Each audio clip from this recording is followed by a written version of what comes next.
તો ખેડા જિલ્લા એસટી વિભાગ દ્વારા હોળી અને ધૂળેટીને લઈને ડાકોર ખાતે વધારાની બસનું આયોજન કરવામાં આવશે। તો ગુજરાત એસટી વિભાગ દ્વારા આવનાર યાત્રાળુઓને કોઈપણ જાતની અગવડતાઓ ન પડે અને યાત્રાળુઓ સારી રીતે ભગવાન રણછોડરાયના દર્શન કરી શકે ત્યારે હોળી ધૂળેટી પર્વને લઈને ડાકોર ખાતે મોટી પૂનમ હોવાથી 10 થી 14 તારીખ સુધી એસટી બસ ફાળવવામાં આવશે।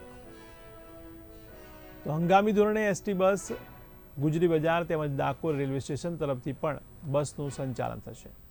ત્યારે 10 થી 14 તારીખમાં તબક્કાવાર કુલ 500 બસનું સંચાલન કરવામાં આવશે। ત્યારે હોળીને ધ્યાનમાં લઈ કુલ 740 બસ ફાળવવામાં આવશે।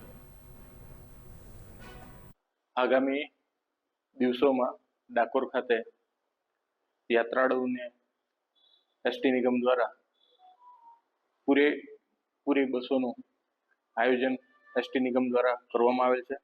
સદર આયોજન તારીખ 10 તારીખથી લઈને 14 તારીખ સુધી આયોજન થનાર છે, જેની અંદર ગુજરી બજાર ખાતે હંગામી બસ સ્ટેશન બનાવવામાં આવનાર છે, તેમજ ડાકોર રેલવે સ્ટેશન તરફથી પણ સંચાલન થનાર છે અને 11 થી 14 તારીખ દરમિયાન તબક્કાવાર 10 તારીખે 10 વ્હીકલ, 11 તારીખે 30, 12 તારીખે 130 અને 13 તારીખે 265 વ્હીકલ અને 14 તારીખે 65 વ્હીકલ એમ કુલ મળી 500 વ્હીકલ દ્વારા સદર મેળાનું સંચાલન થનાર છે।